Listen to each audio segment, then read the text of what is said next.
Boa noite a todos. É com muita alegria que nós estamos hoje aqui para falar um tema, autismo sob a ótica do espiritismo. E antes de iniciar, vamos assim rogar a Deus, agradecer inicialmente a Deus, a Jesus e a espiritualidade amiga por essa oportunidade, rogando que eles nos inspirem para que nossas palavras possam chegar aos pais, aos familiares, aos profissionais envolvidos com o autismo, a fim de que de alguma forma os esclareça e os console igualmente. Em 2013, David Mitchell, um irlandês, pai de autista, ele fez a introdução no livro O Que Me Faz Pular, de Naoki Gashida.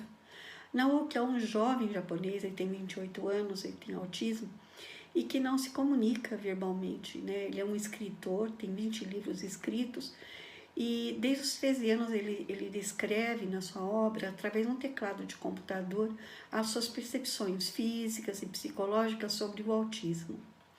E então o Mitchell, ele nos pede na introdução daquela obra para que a gente possa imaginar uma vida cotidiana em que nós perdêssemos a capacidade de falar. Como explicar que nós estamos cansados, que nós estamos com fome, com dor, e a nossa dor é além do limite, Isso sugere também que a gente possa imaginar perder um editor mental, um executivo mental interno que ordena os pensamentos, por exemplo, para que venha um de cada vez, como costumeiramente acontece conosco. Pede que, por exemplo, para nós imaginarmos como se a nossa mente fosse um cômodo de 20 rádios, sintonizados em estações, onde nós vemos berros, vozes, músicas, tudo soando sem a possibilidade de serem desligados ou reduzidos o volume. Então, e além do que, imaginar também um outro sensorial que, por exemplo, desapareceu, um outro editor, que desapareceu. Por exemplo, as informações sensoriais do ambiente, que invade a mente sem filtro, sem qualidade, e sem, numa quantidade acertada, então faz com que visualmente, por exemplo, as cores e as formas possam flutuar, exigindo muito a nossa atenção, possam estar disforme. O nosso olfato, por exemplo, um amaciante de roupa possa ter um cheiro insuportável, e quanto ao tato, uma calça jeans possa arranhar tanto a nossa pele como uma palha de aço. E ainda se falar de orientação espacial e de uma sensibilidade assim que faz com que nós nos percamos ao movimento de mãos, que a gente não saiba, não tenha o controle sobre o seu corpo, sobre suas mãos, os pés, Como se o corpo no espaço tivesse com movimentos absolutamente distorcidos. Pois é uma situação bastante dolorosa e angustiante, não é mesmo? Mas são essas algumas das percepções que fazem parte da realidade de milhões de crianças autistas, ou com autismo, as quais nós, nesse momento, nós só estamos imaginando perder. Então, esse nosso encontro de hoje, nós queremos fazer algumas reflexões sobre o autismo de forma muito despretensiosa, pegando alguns pontos da doutrina espírita, ok? Então vamos lá, vamos iniciar perguntando assim, o que é autismo, A palavra autismo ele tem origem do grego autos, que significa de si mesmo. Esse nome ele é bem apropriado porque o traço mais flagrante da doença é o isolamento do mundo exterior, com a consequência a perda de interação social. Em vez de dedicar-se, por exemplo, à exploração do mundo exterior, como acontece naturalmente com crianças, que nós falamos neurotípicas, ou com desenvolvimento neurológico normal, a criança autista, ela permanece dentro das fronteiras do seu próprio universo pessoal. E o termo autismo, quando foi utilizado pela primeira vez? Ele foi utilizado por Bleuler, em 1908. E era, na verdade, um psiquiatra que estudava os esquizofrênicos e notou um retraimento.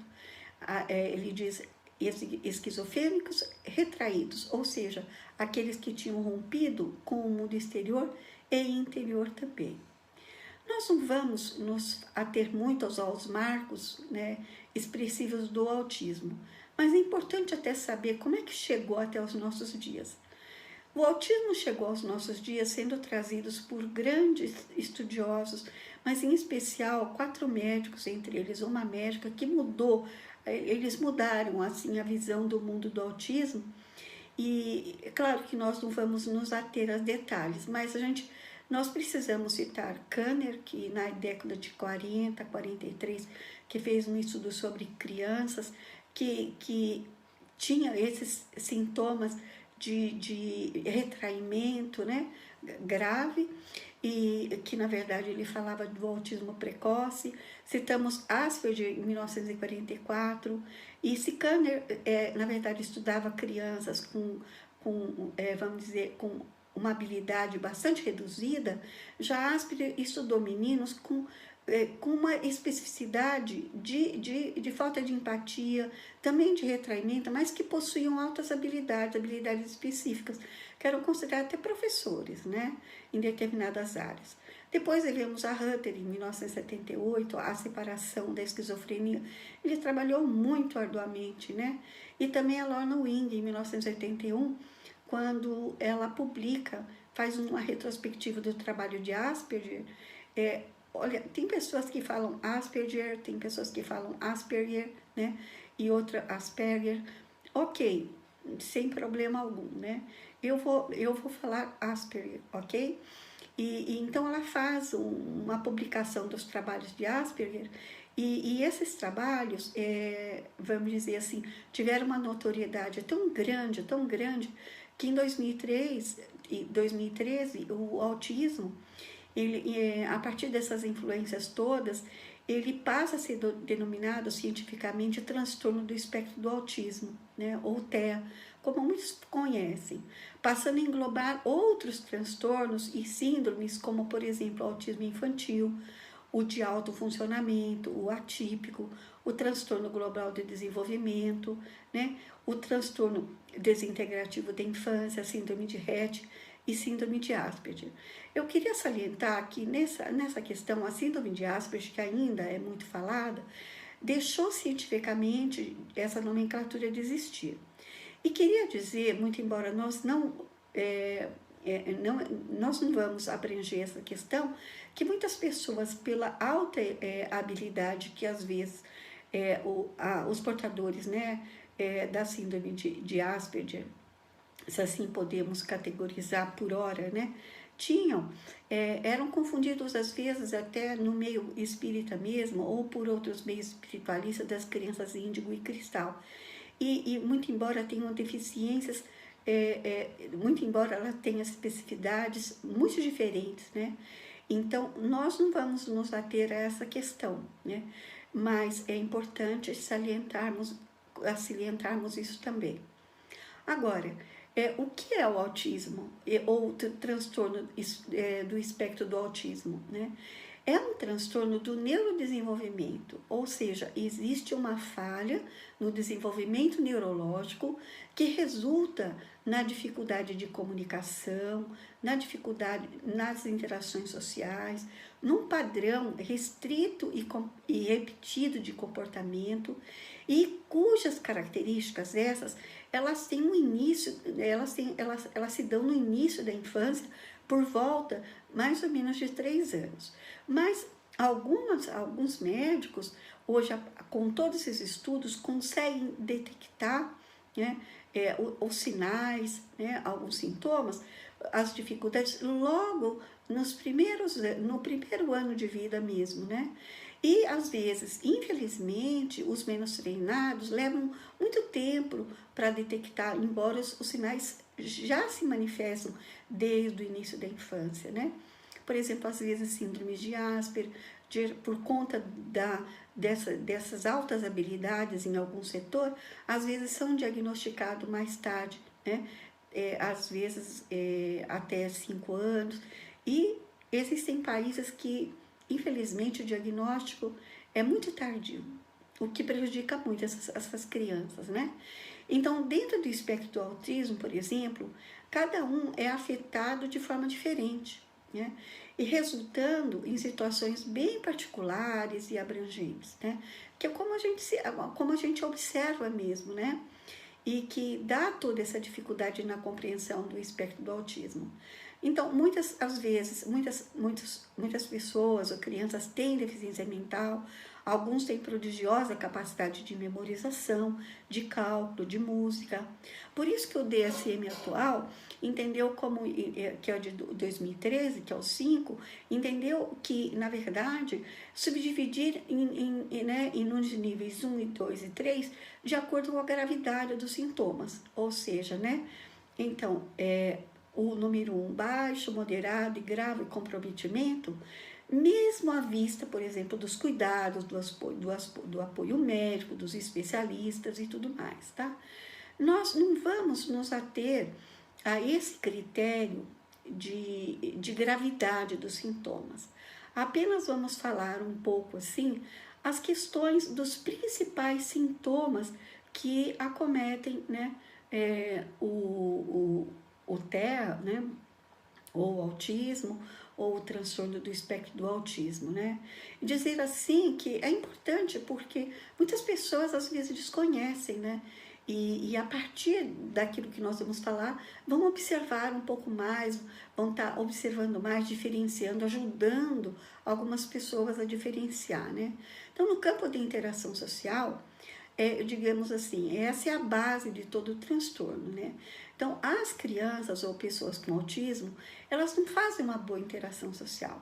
Elas são isoladas, elas não conversam muito, não gostam de situações sociais, de brincar com o outro, de interferência nas brincadeiras, não gostam de compartilhar brincadeiras.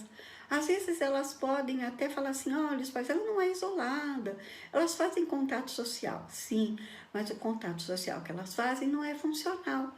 Por exemplo, ela não consegue perceber sinais sutis.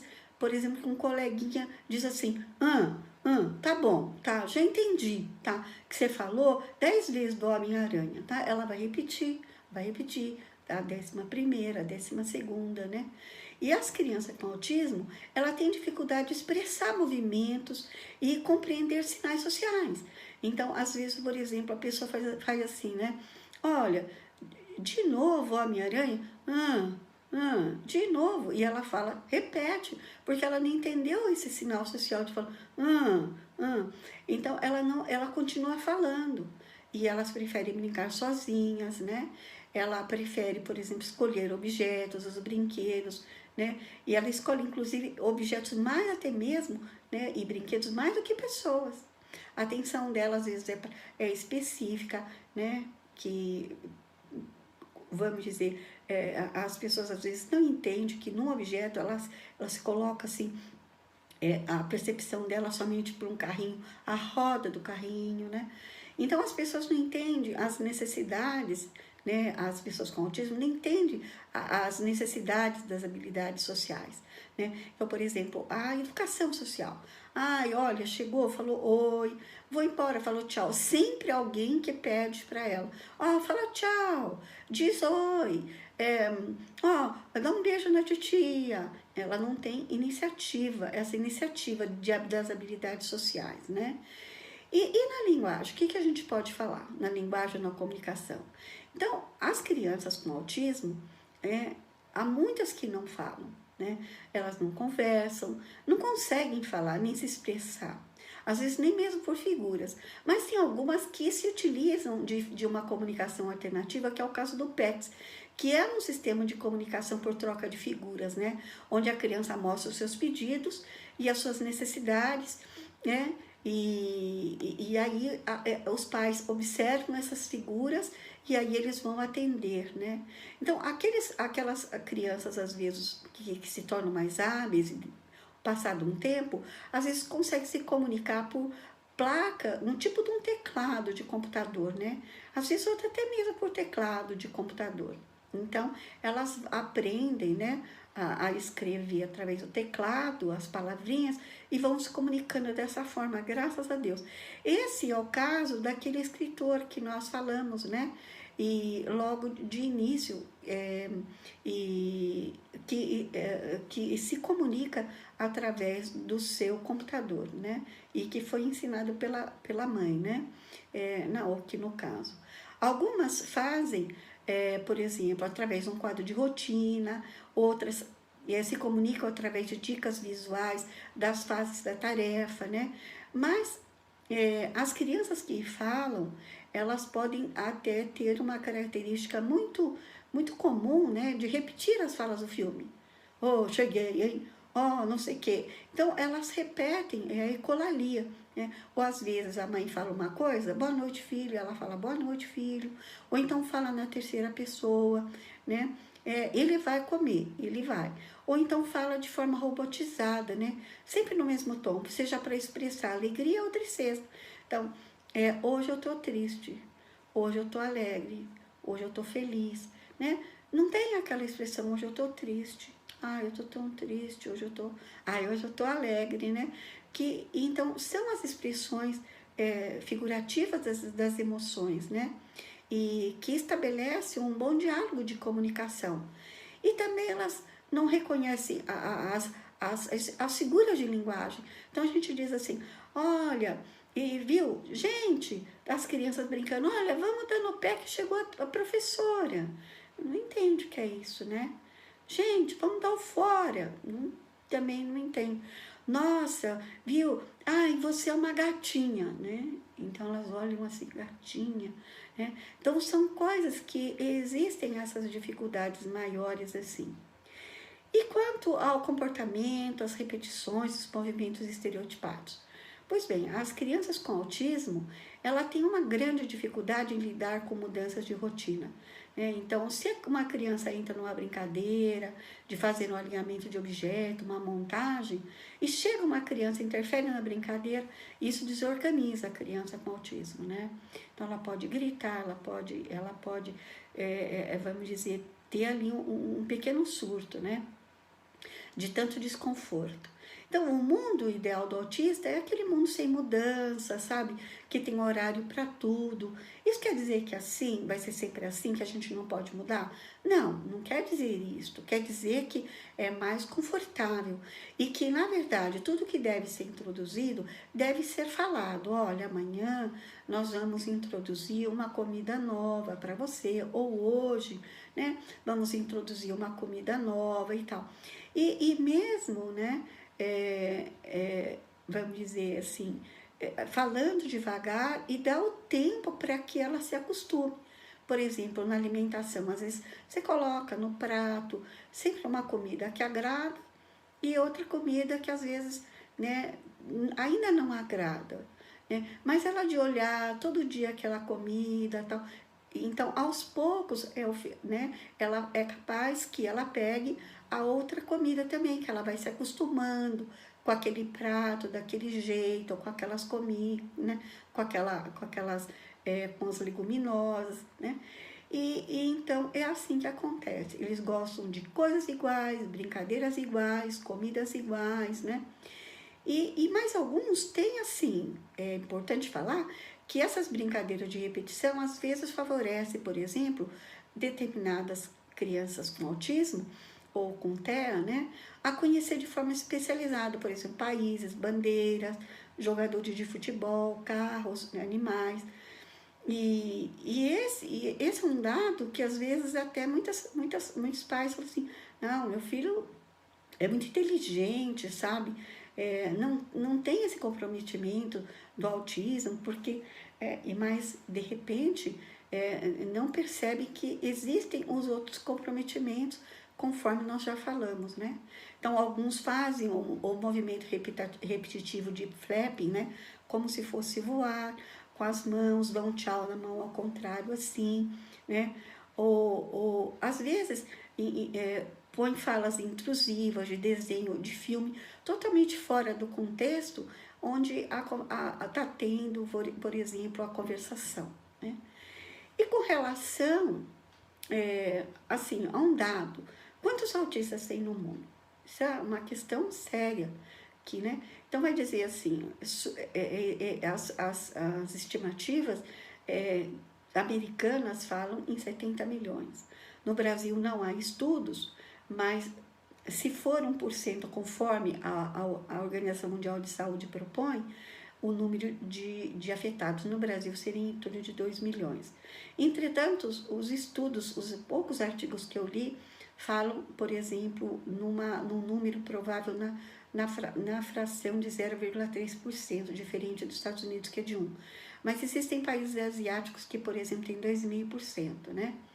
Essa prevalência vem aumentando, que nos Estados Unidos era 1 para cada 166 pessoas, quer dizer, em 166 pessoas, 1 nascia com autismo.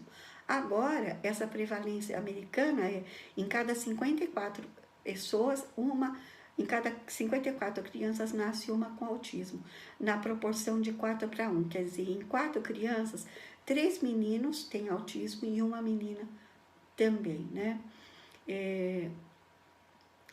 Essa prevalência, que eu falo assim, na proporção, entre esses 54, a prevalência, a proporção é sempre que a cada 4 crianças, 1, né, é menina, as demais meninos, tá? Fica bem claro, né? E qual a causa diagnóstica, né? Então, os estudos do DSM, vamos dizer, é importante nós falarmos que para haver o diagnóstico é clínico, ele é baseado no exame clínico realizado por neuropediatras e psiquiátricas que vão observar essa criança por várias sessões, né, e que vão fazer exames, que vão conversar muito com os pais, né.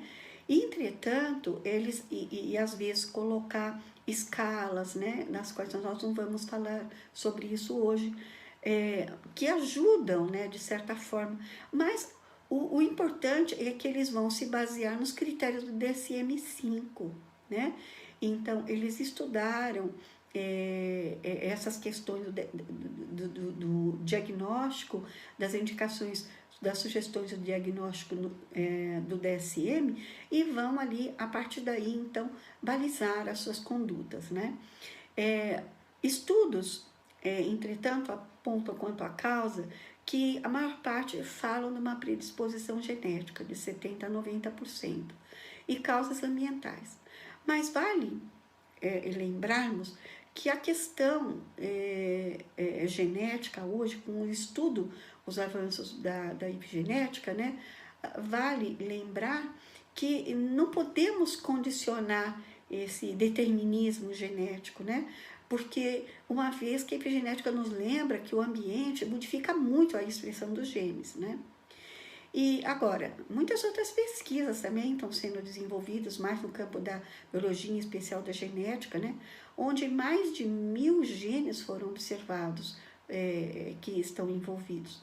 E a neurociência também, eles estudam o cérebro social, a neuroplasticidade, né, o comportamento vamos dizer, das sinapses, né, sinapses longas, sinapses breves, a poda neural, neurônio espelho, são tantas a multiplicidade de estudos tentando descobrir a causa desse transtorno, né, que ainda hoje, para a ciência materialista, é um enigma, e que só se revelará claramente quando o entendimento, né, vamos dizer, geral, estiver a partir de uma compreensão da realidade integral do ser, né? Então, o corpo, a mente, o espírito, né? E aí, né? O que o autismo, o que o espiritismo poderia nos revelar para facilitar a compreensão do autismo? Vamos lá, nós vamos colocar algumas coisas, né, que são importantes. Hermínio C. Miranda, para mim, naquele livro, Autismo, uma leitura espiritual, é o que mais, assim, proporciona informações a respeito do autismo. O livro é muito interessante de se ler, né? E ele faz uma releitura, né, de outras obras e dos estudiosos, como o Ellen Wambach, né, que é vamos dizer, uma sumidade nos casos de regressão, e ele faz um apanhado geral que não daria, vamos dizer, para nós hoje aqui, não contemplaria o tempo que temos para falar sobre o assunto. Mas o Hermínio C. Miranda, no livro, ele diz assim: a gênese do autismo, ela terá que ser buscada nas origens mais remotas do espírito, né? Nas experiências pregressas. Não como um castigo, mas como um instrumento de correção e ajuste daquela consciência ética ferida pelo arrependimento e pelo remorso, né? Desejosa de se pacificar, né? E aí, a Gênese, no capítulo 18, ela vai trazer um dado muito importante que eu chamo muita atenção a respeito da transição planetária. E ela vai, todo mundo sabe, né, e principalmente meio espírita, né, espiritualista, que a transição planetária está paulatinamente, né, ocorrendo. Então, a Terra passa, né, deixa de ser um mundo de expiação e provas para passando para um mundo de regeneração. Mas é interessante que no item 27 desse capítulo 18, né, os espíritos observam a Kardec o seguinte dado: para que os homens sejam felizes na Terra, é preciso que ela apenas seja povoada por espíritos bons, encarnados e desencarnados. Olha o dado importante: que só queiram o bem. E fala também que uma grande imigração acontecerá neste momento para aqueles que a habitam, portanto, aos encarnados e desencarnados. Pois aqueles que fazem o mal ou se comprazem no mal e não se tocam com o sentimento do bem, serão excluídos, porque trariam de novo a discórdia e a confusão e seriam um obstáculo ao progresso necessário para essa fase que nós nos encontramos. Olha que dado importante ele está falando, né?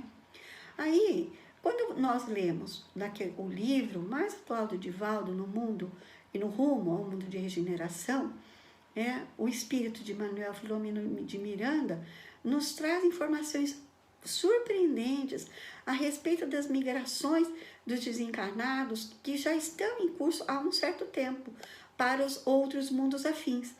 Então, espíritos venturosos, tais como Eurípides, Adolfo Dr. Bezerra e Manuel Filomeno de Miranda, e tantos outros, né?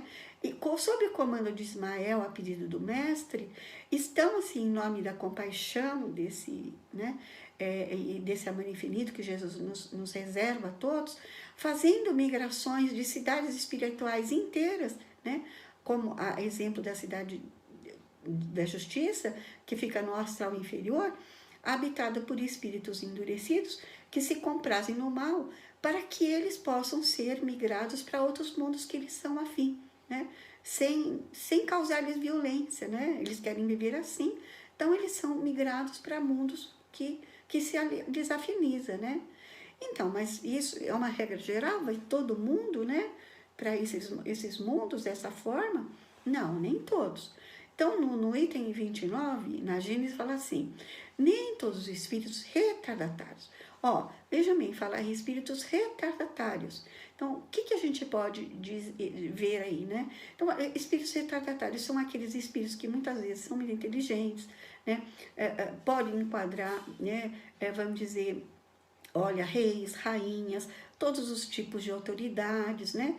Mas que de alguma forma estão retardatários porque de alguma forma estão comprometidos com a lei divina, né? Estão comprometidos ou a lei de adoração, ou foram idólatras, né? Ou vamos dizer, líderes espirituais, né? Ou então estão ligados, vamos dizer assim, de alguma forma, né, cometeram deslizes com a lei, né, de destruição, e às vezes foram aqueles que imputaram as guerras, de alguma forma, né? Então, são espíritos que são retardatários e não necessariamente vivem no plano espiritual como, de alguma forma, com retardo, né? Na sua inteligência, ou não são inteligentes. Não, são muito inteligentes. Mas eles no caso deles, o que ocorre de forma diferente, que não é esse caso que foi comentado no livro, né, de Divaldo. Esses espíritos retardatários, na Gênesis cita que eles voltarão à Terra, porque eles cederam à influência das circunstâncias e do exemplo. Então, diferentemente dos outros que se comprazem no mal, esses, eles cederam às circunstâncias. Então, o livro, a Gênesis fala assim, eles são mais de superfície, né, do que, vamos dizer, a superfície é pior do que o fundo, né? Interessante esse apontamento, né? Então, é algo que é possível, né, ainda de ser redimido, de ser lapidado, né? Então, só que existe um impositivo. Ele diz assim, no mesmo item, são subtraídos da influência da matéria e dos preconceitos do mundo corpóreo, para que possam ver ou que verão coisas de maneira totalmente diferente das suas vivências, como temos inúmeros exemplos. E por que eles são subtraídos da influência da matéria? Está lá na Gênesis. Para que exatamente espíritos inteligentes com uma moral não elevada vai, nessa época de transição, de alguma forma causar muito desconforto, né, a muitas pessoas, ao serem maus exemplos para milhões de pessoas. Então, por isso, eles renascem sem a influência da matéria. Fica mais claro, né? Inclusive no livro, né, Loucura e Obsessão, do Divaldo, pelo espírito de Manuel Filomeno de Miranda, Dr. Bezerro comenta, né, com Filomeno Miranda, num capítulo lá chamado Fenômeno Auto-Obsessivo, o caso do rapaz, o Anderson, né, portador de autismo. E ele diz assim, muitos espíritos, né, que às vezes buscam alienação mental pelo autismo, né, então ele buscam essa forma de viver para fugir das vítimas, para apagar as lembranças que despertam, produzindo, né, para suas vidas assim, um mundo interior muito agitado, né, mas ali uma exteriorização apática, né, sem vida. E a intenção deles, né, é realmente fugir de uma situação, né, interna de culpas e tudo mais. O caso desse Anderson, nós não vamos nos ater a contar pormenores, mas o Anderson é uma criatura comprometida, porque na sua vida, né, enquanto encarnado, ele mandava cartas anônimas, né, com condenações injustas, e ele fez vítimas, né, de suicídio e mortes dolorosas num círculo ali, né, entre marido e mulher, e outras coisas também, né, sempre usando das cartas, né, difamatórias. E ele está no livro, descreve que ele está em tratamento espiritual na casa dirigida espiritualmente por Emerenciana. E o diagnóstico da Terra era de autismo, tal o estado dele de introspecção e fuga de realidade, quer dizer, ele era bastante alienado, né? Então, o Dr. Bezerra vai justificar que ele foi reconduzido à reencarnação com as marcas do horror, por isso que os olhos dele, né, guardavam aquela expressão de horror, né, infligido pela culpa, né, e também, né, imprimiu a ele, por exemplo, limitação de movimento, e essa limitação de movimento, por consequência, se tornou como se fosse numa prisão, né, encastelado, onde ele pudesse se esconder, né, dos lugares de horror onde ele foi arrancado por amor. Olha só, que interessante, né? E aí, né, o Dr. Bezerra diz, é um fenômeno auto-obsessivo, né? Porque ele cometeu graves delitos, né, que ele até pode querer ocultar de todas as pessoas, ou, né, da Terra, mas a consciência vai registrar, né, aqueles fatos e vai exigir reparação. Então, por conta disso, dessa gravação, né, consciencial, o modelo, né, modelador biológico, como ele fala, o perispírito, vai imprimir automaticamente na engrenagem, né, cerebral, no sistema nervoso, e que, vamos dizer, de certa forma, para alguns, dá, digamos assim, né, uma total liberdade, mas no caso dele, vamos dizer, oferecia ali para o progresso as grades para a reeducação, né? Então, no caso do autista, o MOB, né, o modelador biológico, né, transmite ao cérebro que essa realidade delituosa, gerando circuitos cerebrais que, de alguma forma, aniquilam, né, uma quantidade de ideias interessantes, né, e faz com que aquela pessoa, né, o autista, vivam dentro de um fenômeno que a gente chama de monoideia, né, que são as ideias, umas ideias únicas, encastelada ali do espírito atormentado e doentado, né. Então, Dr. Bezerra diz assim, da mesma forma que a culpa edificou uma prisão sem graves, né, uma prisão sem graves, pelo remorso, né, o desejo de recuperação rompe as amarras dessa prisão que o retém no presídio celular. É bastante interessante essa ponderação de Dr. Bezerra. E aí, eu gostaria de trazer um caso para vocês, né? Que vai elucidar um pouquinho também melhor. Carlos Bacelli, naquele livro, Chico Xavier, A Sombra do Abacateiro, ele traz uma narrativa, né, de um casal que se aproxima certa vez no centro espírita da prece, e o pai estava carregando uma criança, né, e nos seus braços, e acompanhado por um distinto médico de Uberaba, e a mãe permanecia assim a uma certa distância, né, mas um mutismo total, e muito aflita assim no seu semblante, né. Então o médico adianta e explica para o Chico: Chico, essa criança nasceu, ela desde que nasceu ela sofre por sucessivas convulsões, né, ela tem que ficar sob controle do medicamento, assim, permanentemente, e o que faz com que ela fique dormindo a maior parte do tempo. Então ela mal consegue engatinhar, ela não fala ainda, ela nada fala, né? Então, após esse diálogo, o Chico pergunta assim, ó, qual seria o diagnóstico, né, que ele havia chegado, pergunta ao médico, né? E o médico responde, olha, para mim trata-se de um caso de autismo. Então, o Chico diz a ele que o diagnóstico, para ele, estava bastante acertado. E até menciona que no caso daquela criança, ó, notem bem, nós não estamos falando de caso geral, gente, nós não podemos generalizar. No caso daquela criança, Chico diz que ali convinha diminuir o anticonvulsivo, né? A fim de que, mesmo que no princípio se intensificassem os ataques, explicando que as contraindicações do medicamento eram muito grandes para aquele organismo infantil. É como dissesse, né, Chico, com aquela faculdade de presciência, soubesse que de alguma forma aquele espírito não ia resistir, né? E ele recomendou passes e disse assim ao médico, vamos todos orar, né? E aí nós notamos o casal saiu mais confortável, né? E segurando o braço do médico e tal.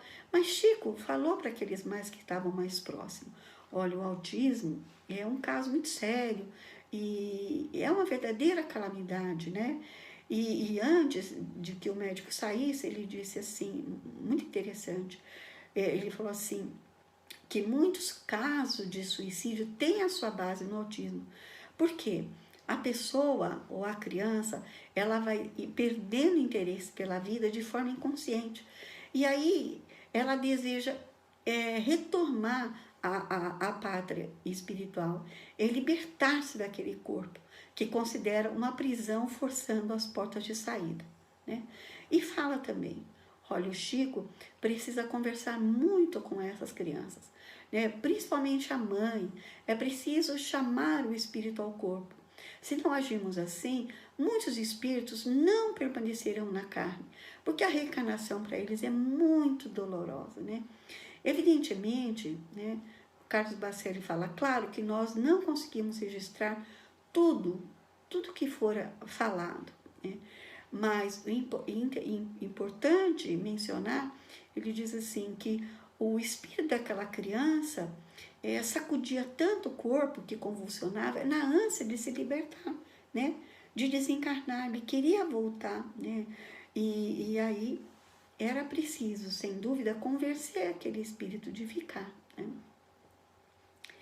E nesse sentido, dessa situação dolorosa das crianças, muitas vezes, principalmente nesses momentos iniciais da vida, né, Emmanuel nos fala no Consolador que o período infantil ele é o mais propício para a assimilação dos princípios educativos, e a gente sabe que até os 7 anos o espírito ainda se encontra em faixa de adaptação à nova existência, que não existe uma integração perfeita entre ele e a matéria orgânica, né? E que as suas recordações do plano espiritual são muito vivas, tornando muito suscetível de renovar aquele caráter, daqueles pensamentos, né? E vamos dizer, e para os vadios, eles estabelecem um novo caminho, né? Mas para as crianças, a gente entende, para as crianças que são autistas, imagina que se o processo de reencarnação não foi totalmente, né, integrado, né, vamos dizer, feito, porque o processo se dá até os 7 anos, mas muitos dos casos dos autistas têm uma poda neural grave até os 3 anos, e muitas vezes ao recrudescimento, a perda da fala, né, a regressão. Então a gente vai entender que ali, muitas vezes, aquele espírito ele fica vivendo quase que em 2 mundos, né, com as recordações do plano espiritual bastante visíveis, bastante persistentes, e aí o desconforto vamos dizer, do ambiente, vamos dizer, físico nesse encontro. Imagina a angústia, né, gente? É muito angustioso, né? E então, e André Luiz reforça essa questão, né, do processo reencarnatório como não tendo um ponto de limite, né, uma fronteira, a não ser o seu início e o seu fim, né? E ele diz que a prova é que a memória essa cerebral, ou a maior lembrança das crianças, são até 7 anos. E a gente vê isso em consultório, né? A marca, vamos dizer, quantos traumas grandes o adulto não consegue vencer por conta dessas memórias, né? Vamos dizer, importantes até os 7 anos de idade, associados às memórias essas cerebrais que nós sabemos, nós espíritas sabemos que ainda influenciam na vida da criança. Então, chegamos ao final, né? E aí, para o final, o que nós poderíamos falar para os pais, né, dos autistas? Então, nós sabemos que os pais, eles fazem parte desse grupo espiritual que está inserido, né, a criança com autismo. E ele tem um papel importante na construção, vamos dizer, como se fosse realmente uma ponte entre aquele ser e o seu despertar para uma vida, né, mais feliz, que de alguma forma, né, com persistência, com dedicação, né, tendo que repetir muitas vezes o aprendizado, né, com todo carinho, né, com todo amor, né, então vai tirando ele daquele ostracismo, né, daquela prisão interna, né. Então, queria dizer aos pais para que nunca desistam, né, de amar, de doar, né, aos seus queridos filhos, né, mesmo diante daqueles aparentes fracassos, né. E então, realmente, né, precisa ser mostrado à criança que ela é bem-vinda, ela é amada, né, e para que ela passe para uma outra fase da vida. E nesse sentido, o Divaldo diz assim, que fora os recursos terapêuticos da oração, do passe e da água fluidificada, o diálogo do sono. É lindo isso, porque ele diz assim, os pais devem esperar a criança dormir, conversar com ela, pois a conversa é captada pelo inconsciente profundo do espírito, né? Dizer para ela bem devagar e pausadamente, nós estamos muito contentes por você estar entre nós. Olha, você tem muito o que fazer na terra, você vai ser feliz nessa vida, nós te amamos muito, nós estamos aqui para pacientemente te ajudar, né? e te ensinar tudo que pudermos para te amparar, né? Então, são essas as considerações que os pais, né, podem dialogar para os seus filhos. E isso eu diria também durante o dia, né? Que bom que você está aqui do meu lado, que bom que você vive, que bom que você renasceu em nossa casa, né? Abraçar muito na hora de conter as crises, né? E tantas outras coisas que tantos os profissionais, os especialistas ali que lidam com o autismo sabem muito bem que o amor, né, transforma as criaturas. Então, era isso que eu queria dizer a vocês hoje. Agradeço imensamente a atenção de todos e rogo a Deus novamente que abençoe a todos nós, e especialmente as famílias e a criança, as famílias, os familiares, os profissionais e a criança com o transtorno do espectro do autismo. Que Deus nos abençoe a todos.